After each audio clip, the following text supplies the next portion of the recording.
Coach will start with an opener, and then if you can be sure to raise your hand, and I'll call on you as we get into questions. Are you guys good back there?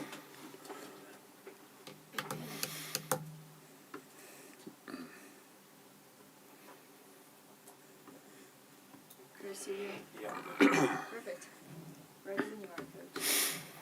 Well, it's good to be in game week, and excited to open the season and excited for the opportunity to share Saturday with our fans. I think it should be a great day for football, and again, we have a opponent right down the road that is a really good football program that I got a ton of respect for. So this is a well-coached group. I a ton of respect for Coach Ferris, and worked with Greg Jones at Wake Forest. So these are smart guys that will have a plan to win. This is a team that, as far as explosive plays and taking advantage of opportunities.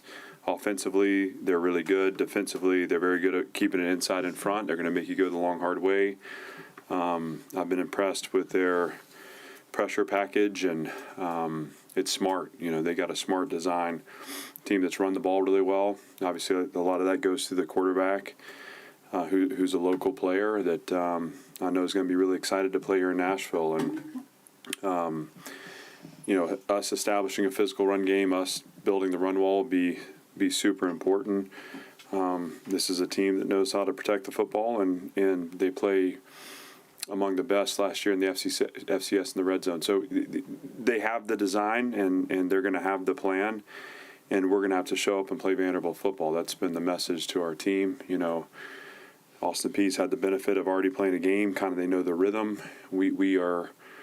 We can't wait. We can't warm up to the game. We've got to be ready, prepared to launch, and be at all systems go by the time the ball's put down. And I did not like the way that we practiced today. I felt like we gave in to the heat.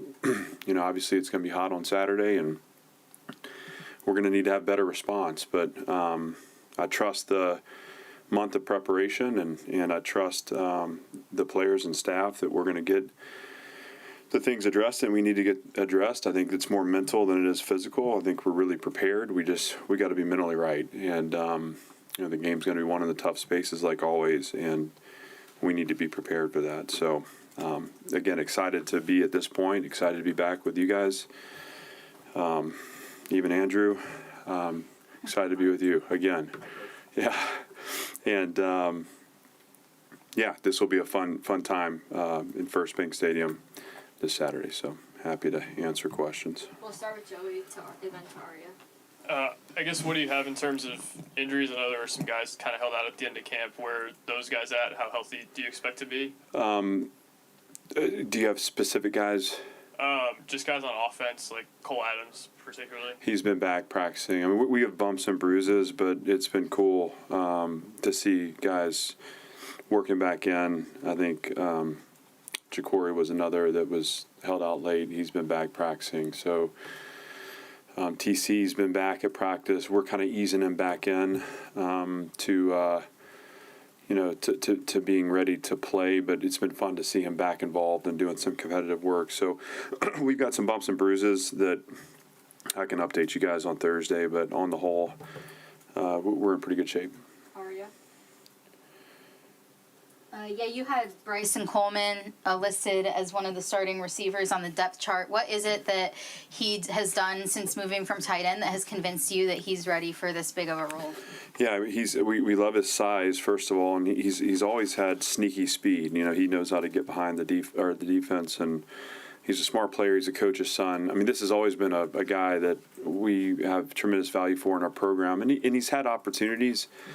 Yeah, I don't know the frame was able to catch up to the tight end position, but, he goes from being an undersized, tight end to a big receiver. And so that combined with his athleticism, I think he's strengthened as training camp's gone on. We trust him to be in the right places at the right time with the right attitude, and that's more than half the battle. So I'm excited for him to get the opportunity. And again, you play receiver, you play tight end. You gotta execute. You gotta be consistent. You get rewarded when you do that. It can be thankless work, but it's for all these guys, are we willing to block on the perimeter, or are we willing to do the hard things the right way and trust that our time will come? Certainly, we believe that'll happen for Bryson. Joey? What about Irving stood out? Why do you feel like he should be the starter at strong tackle? Yeah, so Ryan, first of all, obviously transferred in with a ton of snap experience a year ago, served a role. We thought he was ascending last season and really got opportunities to play for us at the position last year. We thought played well. He's had a really good offseason. This may be one of the most improved players in our program, and maybe the strongest performer up front through training camp. So, we feel really good about him and what he brings, both in his experience and also in his understanding, his consistency, and then he's also a guy that can flex for us too. So his ability to move inside at times is going to be our ability also to get Bo involved, and like we've always done, it'll be a mix of guys up front, but he's got positional flexibility, which will be a huge asset for us. Aria? You're in a unique spot where the opponent you're playing has already played a game and you have not. So what did you see out of Austin Peay when they played this past weekend, and what do you think are the biggest keys that you need to watch against them? Okay. Well, they had a dominating win and a really strong performance. I think I saw physical play on both sides of the line of scrimmage. When I watch them play, I see identity, and I think that's so important anymore. You see a group that's motivated and inspired to play together, but when Gardner-Webb gave them chances to get up and over the top, they capitalized on that, and I thought they were able to separate in chunks. And then the defense was opportunistic. They were able to get off the field on a couple fourth downs in series, in drives without points. And again, you just saw kind of through the middle of the game, Austin Peay separate. So this is a team that is going to have the chip on their shoulder, and we need to make sure that we have not just the same attitude, but we have that Vanderbilt football attitude when we play. I got a ton of respect for them and the way they're coached, the way the team plays, and you see the design, which again is always kind of what you look for. Is like, hey, what is this? What is it that make this team effective? What makes them tick? What's the identity? When you watch Austin Peay, man, it's so clear who they are, what they want to do, and they're able to do it really well. And certainly that was true last week. Chris Lea, then Joey. You had a lot of battles on the offensive line that were competitive. I know you've got a lot of bodies there, maybe compared to usual. How many guys do you think you'll rotate in the opener? Probably somewhere in the neighborhood of 7 or 8, and I want to be careful not to get too specific, but that rotation is sacred. I think seeing how the unit plays in the game setting and seeing what that looks like. But again, you have guys that have earned reps. You have guys that have played their way into being a part of it. And when you look at Orion, obviously, and Bo, Bo is flashed. I mean, he's got real skills. He's still developing. This is, obviously still early in his time here, but, I expect him to get involved. Gunnar Givens is a guy, and that'll be someone who, we got to continue to see ascend, but he's shown flexibility in terms of his position, and he's done well. C.J. Williams, another guy that is above the line with Coach K now, and so what we want to do is those guys that we feel like can help us win, we want to get them involved, and we have to be conscientious of getting a unit that gels together. We have to be respectful of the fact that the mission's winning, and the choices we make have to drive winning, but certainly we're going to try to get somewhere in that 7 to 8 number involved in the game. Joey. I think Saturday's salute to Service Day. You have 3 ROTC guys on the roster. Just, I guess, what would you say about them and kind of what they have to go through?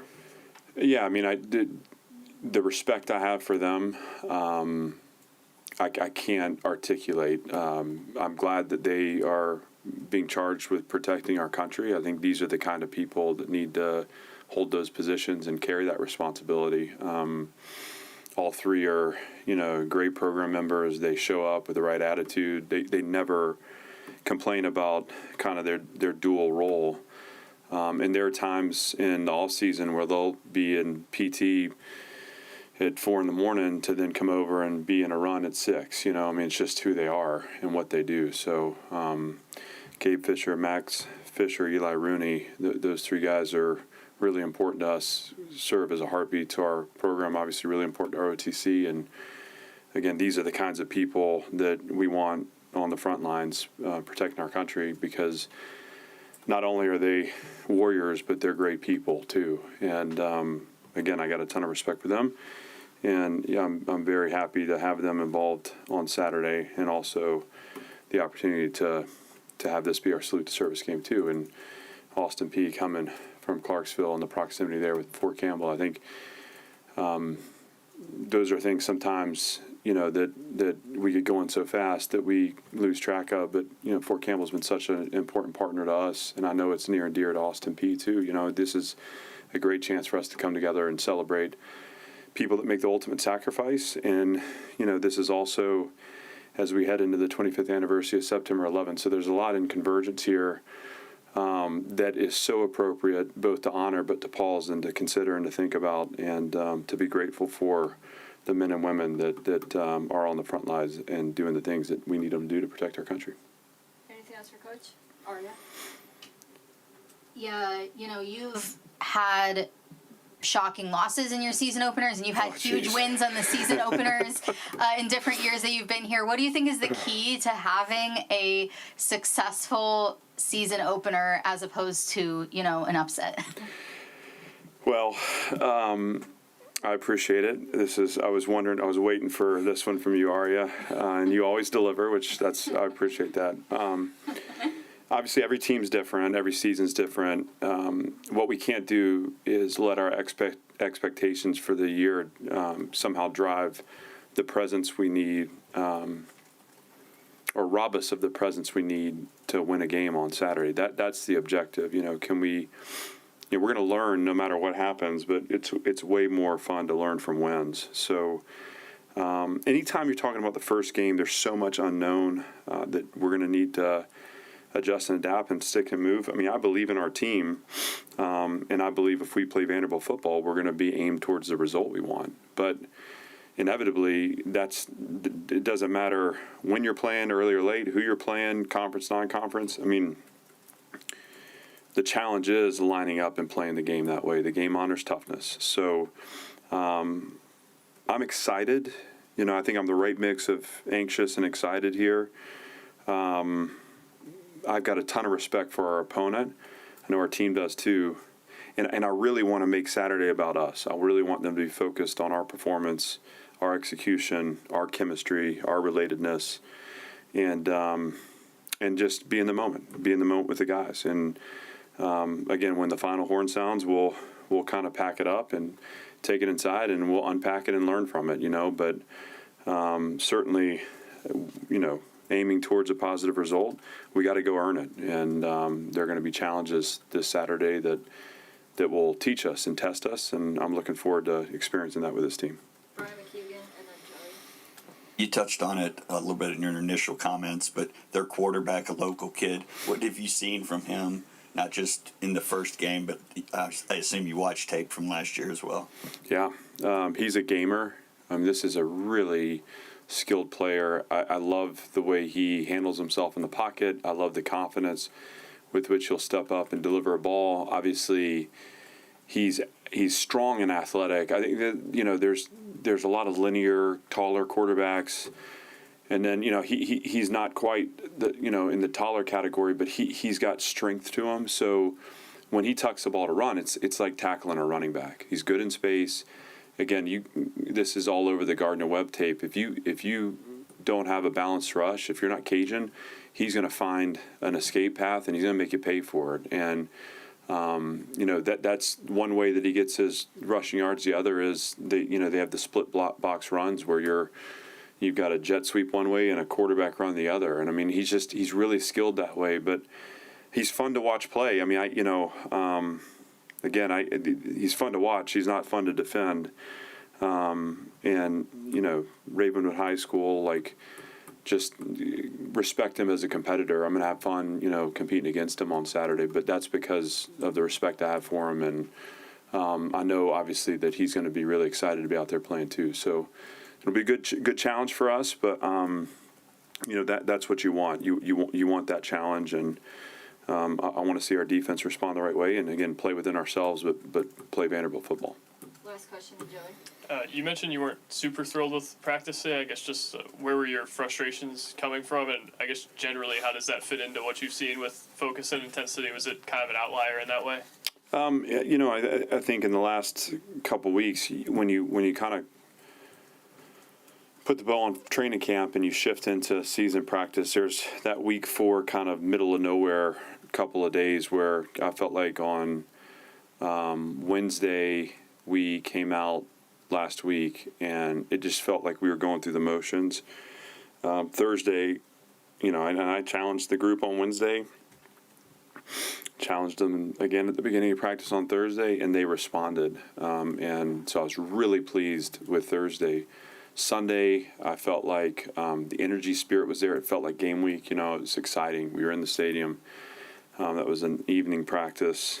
So I was pleased with that. Yeah, I thought we lacked the detail, watching the film. So, on the field, you can kind of feel the energy and the spirit, the emotion of it. And then you go and watch the film and say, okay, we missed on some detail here. We're going to need to clean that up. This is all part of, teaching, learning, and executing a game plan. And today, I don't want to be overly dramatic because I want to be honest. I mean, there were elements of practice that I liked, and where I thought, go back last Wednesday, things that I thought were kind of off. I felt like we were strong at the catch point, maybe a little inconsistent there, but I thought the quarterback play seemed like it was decisive. I thought defensively on the whole, it felt like a spirited day. There were just a couple of groups that just felt like we lacked the intensity that we're going to need, and I see that as being conditional. It's like we want to have an unconditional team, so the ball gets put down and we play one way. And today I didn't feel like that. So that's the challenge for any team, and it gives us an opportunity to confront those things and to talk about them and turn the page and be better tomorrow. We're going to be indoors for the next 2 days to just account for the accumulation of heat exposure. I want a fresh and fast team on Saturday, but we're expecting it to be hot Saturday, and I need to see, for 115 people, every single one of us attacking that, attacking the field independent of the conditions. I just felt like it wasn't 100% today. Thanks, everybody. Thank you, guys. Kevin, thanks.